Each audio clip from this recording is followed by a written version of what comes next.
南非38岁偷猎者盗猎犀牛角，结果惨遭大象踩死，紧接着又被狮群撕咬分食，救援人员赶到时只剩头骨。据南非先驱报报道，2019年4月1日晚，偷猎者马卢西和他的3名同伴肩背武器，结伴进入非洲最危险也是最神秘的自然保护区克鲁格国家公园，开启了一场非法的狩猎之旅。他们的目标是在黑市上价值连城的犀牛角。尽管犀牛角的主要成分不过是角蛋白和人类的头发、指甲，并无本质区别，但在东亚某些地区，它却被奉为珍贵药材，声称能解毒、清热，甚至抗癌。每克犀牛角的价格甚至超过黄金。只要这种需求存在，偷猎行为就不会停止。而目前这种需求并没有任何下降的迹象。马卢西与同伴们选择在夜晚出发，为了避开反偷猎巡逻队的巡查视线，银白色的月光洒在边界的铁丝网栅栏上。3人动作娴熟地剪断铁丝网，用铁钳掰出一个仅供匍匐钻行的洞口。他们将一块石头立在洞口边作为记号，以便逃离时找到原路。然后他们悄无声息地钻进了克鲁格国家公园的深处。深夜静得可怕，他们踏入非洲荒野。马卢西深吸了一口气，手指下意识地握紧了枪柄。他知道今晚要么发财，要么死。灌木丛摇晃着，树叶簌簌作响，每一个细小的动静都能让人心跳骤停。他们眼观八方，耳听四面，寻找着任何犀牛留下的蛛丝马迹。不久后，马卢西忽然停住了脚步，他蹲下身，借着微弱的月光发现了一堆巨大的粪便。那气味他再熟悉不过，没错，是犀牛留下的，而且粪便还湿润温热，说明这头犀牛刚刚离开不久。它很可能就隐藏在不远处的黑暗中。几人立刻点亮了手电筒，将光束压低，紧照向地面。他们看到了一串巨大的圆形脚印从粪堆延伸出去，一直通往灌木丛深处。他们什么也没说，心照不宣地顺着足迹前行。他们早已训练有素，4人一组，1人开枪，1人砍脚，2人警戒。他们随身携带着2支375口径的大型狩猎步枪，子弹装得满满的，猎物近在咫尺。他们肾上腺素飙升，手心冒汗。马卢西的眼中开始泛出兴奋的光芒，他们屏息凝神，扫视着每一处灌木，每一片草丛。月光斜着照下，在地面投下斑驳的光影。风一吹，那些影子仿佛在扭曲蠕动，模糊了他们的视线。远处一声低沉的咆哮划破夜空，那是狮子的声音，伴随着微风穿过金合欢树，树枝在头顶发出沙沙声。然后他们听见了另一种声音，是犀牛粗重而低沉的喘鼻声，声音近得惊人。就在他们面前几英尺远的黑暗中，几人像被定住了一样，猛地停下脚步，身体紧绷，几乎不敢呼吸。他们努力眯起眼，透过灌木缝隙向前看。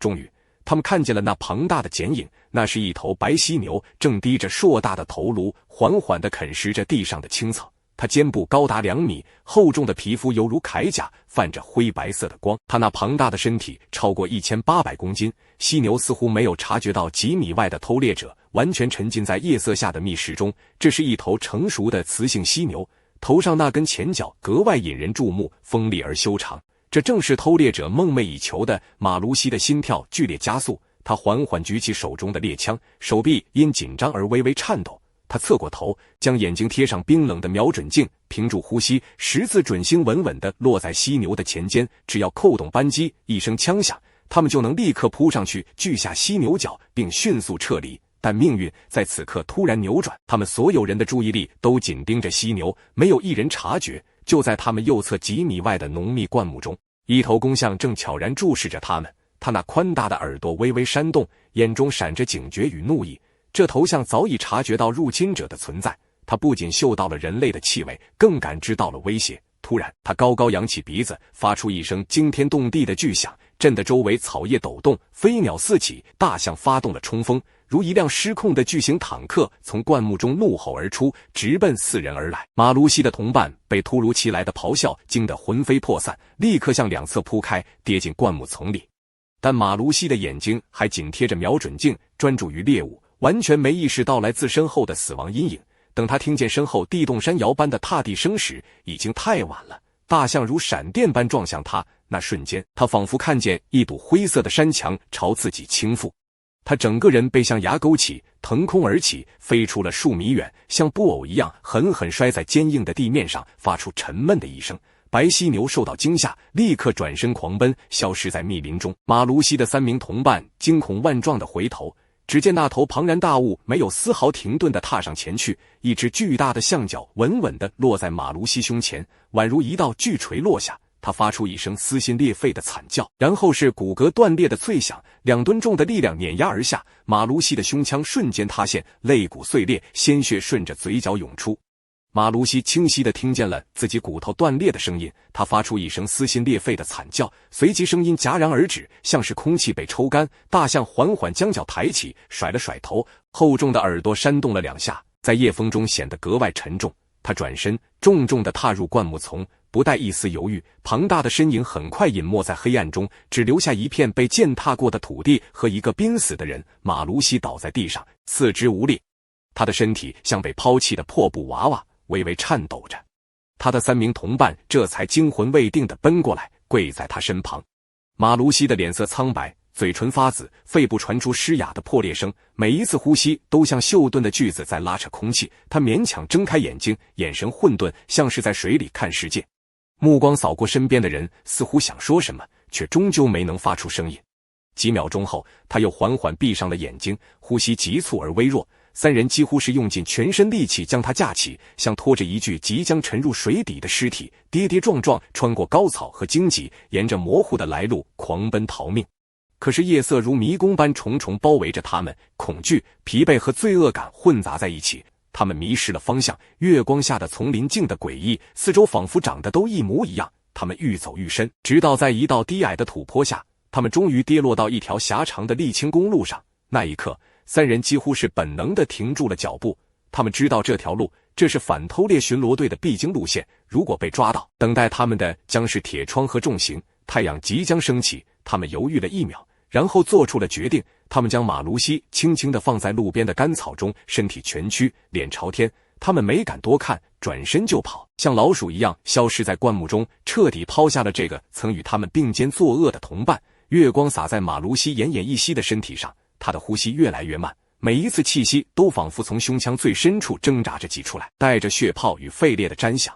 长草中的蟋蟀仍在叫个不停，但在这死寂的夜里，它断断续续的喘息和微弱呻吟变得格外清晰。克鲁格国家公园的夜晚从不缺少觅食者，附近传来猎狗和豺狼的叫声，它们在距离不远的草丛间游荡徘徊，嗅着空气中血的气味。草丛中还有更大更沉重的东西正在移动，他的脚步缓慢却坚定。突然马卢西感到一阵异样，他的眼珠缓缓转动，想要看清黑暗中那道逼近的影子。结果灌木丛猛地一震，一头狮子迅猛的身影从高草中无声扑出，几秒钟之内，他已经扑在了马卢西的胸膛上。马卢西感受到一具温热而强壮的身体沉重的压下，将他残破的胸口再次碾碎。下一秒，锋利的獠牙咬住了马卢西的喉咙，深深刺入血肉之中，完成了致命一击。第二天清晨，马卢西的3名同伴终于拨通了电话，告诉了他的家人这个残酷的消息。家人悲痛欲绝，难以接受这个事实，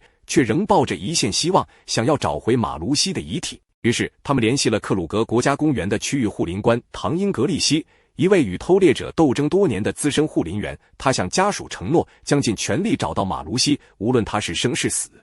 第二天一早，护林队员组成了小队，踏入马卢西可能失踪的区域，展开地毯式搜索。他们手持步枪，穿越荆棘丛林，警惕着任何可能的野兽或线索。而与此同时，公园的空中巡逻单位也启动了固定翼侦察机。第一天的搜索持续到傍晚，但夜色如幕般迅速落下，搜寻行动被迫暂停。第二天一早，搜救队再次出发，扩大了搜索半径。终于，在象群袭击发生后的第3天，搜救队在公园南部鳄鱼桥区域发现了某种令人毛骨悚然的东西。那不是一具尸体，那只是一颗孤零零的人类头骨，表面被舔得干干净净，旁边是一条被撕裂的裤子，布料上沾有干涸的血迹和泥土，其余的骨骼和器官全都不见了。这就是马卢西仅存的遗骸。四周的草丛中有大量大型猫科动物踩踏过的痕迹，还有零星的毛发和排泄物，很可能是一整个狮群在马卢西生命的最后几个小时里将它完全吞噬，连骨头也未留下。搜救队还发现了几支遗弃的猎枪和成盒的子弹。不久之后，南非警方循线追踪，成功逮捕了马卢西的3名同伙，他们的年龄在26岁至35岁之间。